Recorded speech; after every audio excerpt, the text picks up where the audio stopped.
Hello everyone, my name is AHSOKA, how are you, and welcome to another Star Wars Battlefront 2 video. And in this video, we are going to be taking a look at the incredible update coming to the game, specifically the mod Instant Action Improvements.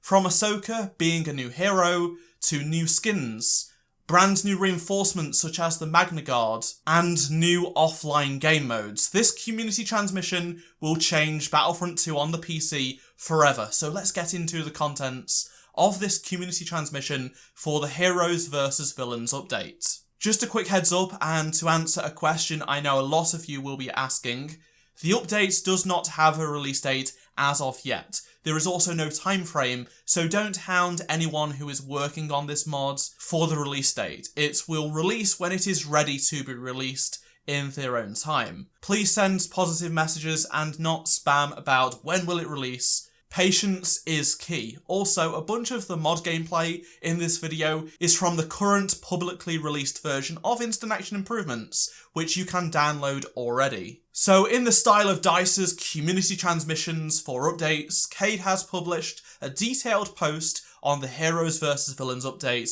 for IAI. Kicking it off is the render of 4 of the new reinforcements plus AHSOKA and new details on this new hero. So to make use of her dual lightsaber fighting style, she can throw one of her lightsabers forward, damaging enemies in its path, whilst blocking at the same time with the other lightsaber. AHSOKA can also use both of the lightsabers together for a high damage lunge towards a target in front of her. And to top it all off, she can increase her movement speed to chase enemies down. And we also get another look at AHSOKA with this render. Both of the renders have her in different outfits, so this says to me there are going to be multiple skins available for this hero.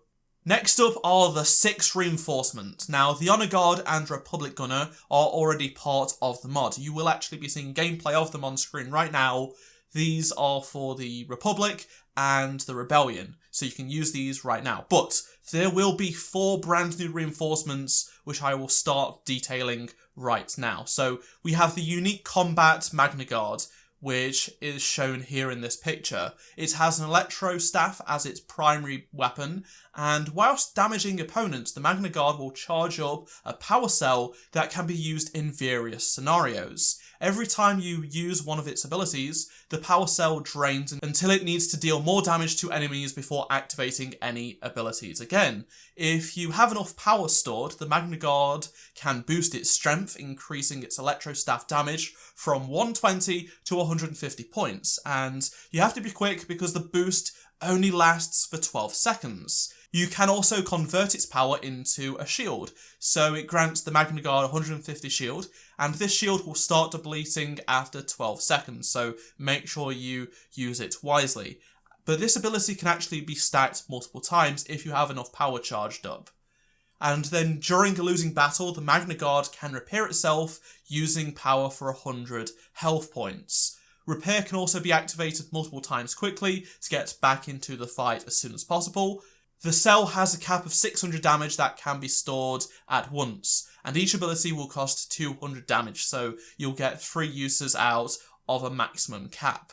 There is also another variant of the MAGNAGUARD, and this is the ranged version. So the primary weapon is a modified burst version of the E5C, but it can equip the Bulldog RLR, and this is a rocket launcher first seen in Pandemic's Battlefront 2. Much like in the original game, the Bulldog fires explosive rockets capable of dealing high damage in exchange for a long overheat period. And the Bulldog RLR is to be used against infantry, but the E60R missile launcher is also returning, and it's here to take out vehicles. So the E60R fires a singular missile that tracks hostiles within its targeting distance, and it does explode on impact. The last ability is to scan and hunt down enemies, so the MAGNAGUARD can deploy the DRK-1 probe turret, otherwise known as the Sith Probe Droid, and the probe droid patrols the surrounding area, pinging for hostiles. Another reinforcement for the droid army is the AQUA Guard, and it has an overcharging arm blaster, which allows it to fire with increased strength and speed for a short time. It can also track enemies using the sonar scan tech, and it pings troopers, marking their location so you can hunt them down. In brutal situations, the droid can repair itself, gaining health and some temporary armour. That's all we have for this droid at this moment in time, but I look forward to hearing more of it soon. Lastly, the Shock Guard for the Empire will wield the DLT-19, plus have some shocking abilities up its sleeve. So the Shock Launcher fires canisters that administer an electric shock, and this deals damage over time, whilst the SE-44C Blaster Pistol does lethal damage at close range.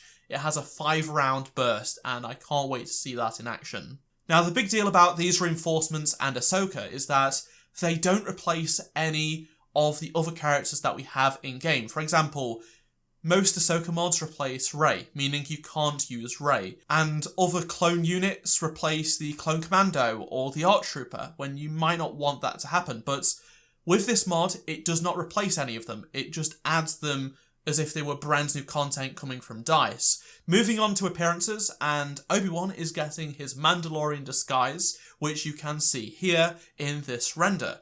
The Ewok warrior for the Rebellion will have 6 skins to choose from, including differing scarves, skeleton helmets, and more, which you can see in this very nice render. The lack of game modes available in instant action offline has been an issue for a lot of players, but fear no more. Heroes vs Villains is coming offline to instant action, seriously.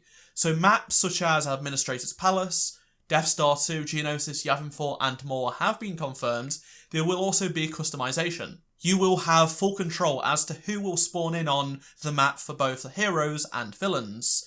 You can also spawn up to 11 hero AI on each side, including multiples of the same hero or villain. And here is a preview of the UI in the menu of HVV for instant action. So, for example, you can have 5 Landos versus a full team of Vaders on the villain side.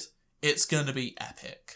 But the game modes don't stop there. Extraction is also coming to instant action, this fan favourite payload game mode that we've not been able to play online for quite some time because it's merged in with Strike and it's also lowly populated, but it's coming to instant action for Kessel and Jabba's Palace. You'll be able to have the option to play as either the Empire or the Rebels, and your teammates, as well as the enemies, will consist of AI players, so it's not just going to be you on your own, and that will include both infantry as well as reinforcements. And that is not all. This is just the beginning. Strike has been confirmed to be coming to instant action in the future. It's not part of this update, but it will be coming, along with new reinforcements for the original trilogy and sequel trilogy eras. And this is great to hear. So the reinforcements include the Rebel Commando and the New Republic security droid.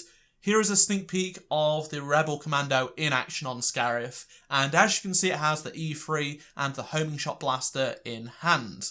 More information will be shared on the upcoming content in the future, so stay tuned for that. So this is huge news for the longevity of this game on PC. The modding community is growing, people are still playing this game, and this is probably by far the biggest and probably best mod ever to come to Battlefront 2. So I will keep you guys updated with this mod when we do hear news in a style of a community transmission or when it does drop. So make sure you do subscribe so you don't miss any of the details regarding this mod.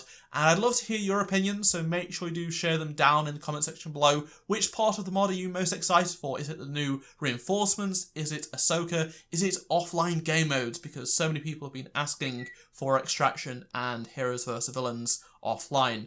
And if you enjoyed this video, please do drop a like, I'd really appreciate it. And check out any of the 2 previous videos on screen if you did miss them. That's all from me, thank you so much for watching, and I shall see you in my next Star Wars Battlefront 2 video. Goodbye.